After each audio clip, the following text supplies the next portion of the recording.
James Baldwin Biography by Laurel Gillig. James Arthur Baldwin was born on August 2nd of 1924. Baldwin was a writer of essays, novels, and plays who pursued his writing over his passion surrounding racial and social issues that were prominent in the country at the time. To understand his success as a writer, it is important to understand where Baldwin came from. Baldwin, the eldest of 9 children, grew up in Harlem, New York City. James Baldwin never knew his biological father and served as a father figure for his younger siblings.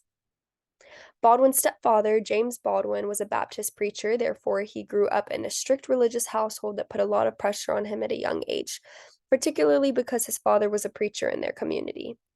Because of his stepfather's position in the church, Baldwin began preaching at the Fireside Pentecostal Assembly from the age of 14 to 16.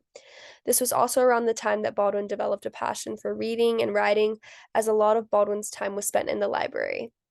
In an interview with Baldwin, he recalled, "I knew I was Black, of course, but I also knew I was smart. I didn't know how I would use my mind or even if I could, but that was the only thing I had to use." In 1942, Baldwin graduated from DeWitt Clinton High School with a love for reading and writing. Unfortunately, following Baldwin's graduation, his stepfather did pass away. After some time following the death of his father, Baldwin felt eager to move on and begin his journey as an aspiring writer.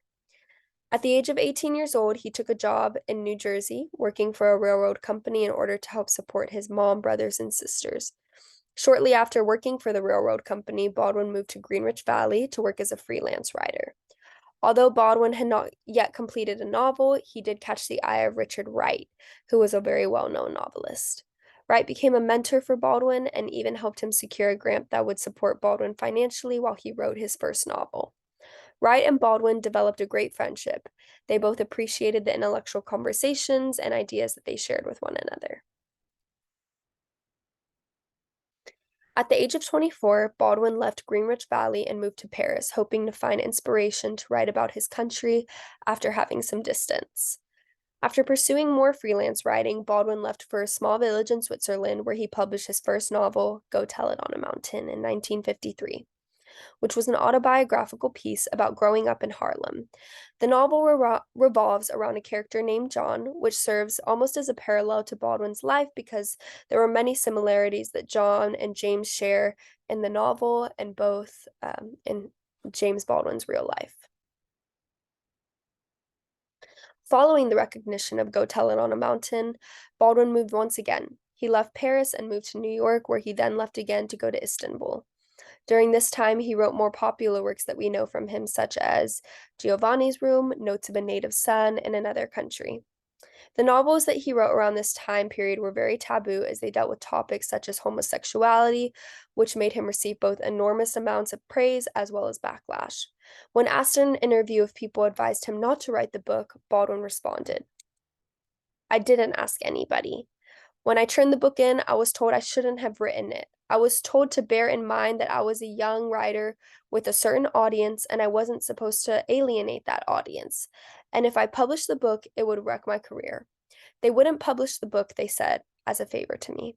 So I took the book to England and I sold it there before I sold it here." Baldwin was a brave writer who served as an activist telling stories that most authors were too scared to tell during this time period.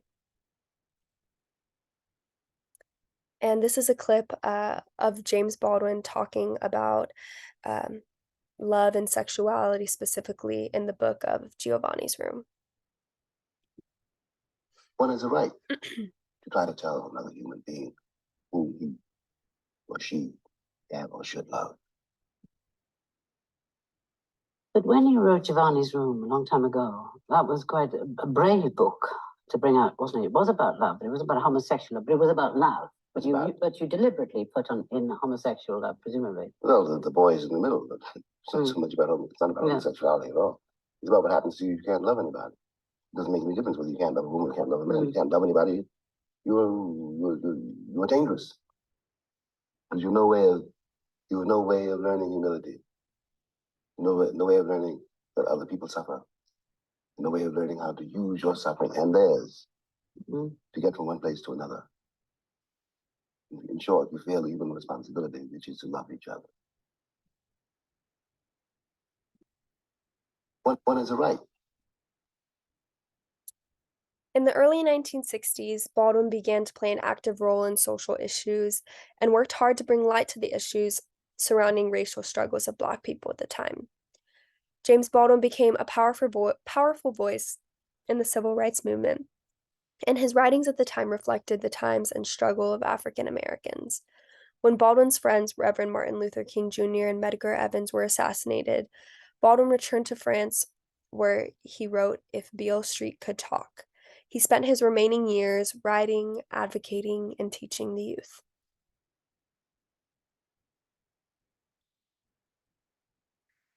In 1987, Baldwin died of stomach cancer at age 63. James Baldwin's fearlessness as a writer left an impressionable stamp on many generations. An article written by the National Museum of African American History and Culture reflects on his death, stating, "After a short battle with stomach cancer, Baldwin passed away on November 30th, 1987, in his house in St. Paul de Vence. A week later, he was laid to rest at the Cathedral of St. John the Divine in New York City and buried at the Ferncliff Cemetery in New York. Family members and friends participated in a large service during which Toni Morrison, Amiri Baraka, and Maya Angelou delivered touching remarks about their friend and brother. Angelou said, 'Baldwin's love opened the unusual door for me, and I'm blessed that James Baldwin was my brother.'" I would now like to end this presentation with a quote that sums up what James Baldwin stood for perfectly, as well as a video clip that I think really encompasses what he stood for as an activist and a writer. What is it you wanted me to reconcile myself to? I was born here almost 60 years ago. I'm not going to live another 60 years. You always told me it takes time. It's taken my father's time, my mother's time, my uncle's time, my brother's and my sister's time, my nieces and my nephew's time. How much time do you want for your progress? What is it you wanted me to? James Baldwin once said, "Not everything that is faced can be changed, but nothing can be changed until it is faced." Thank you for your time, and I hope you guys enjoyed the presentation for today.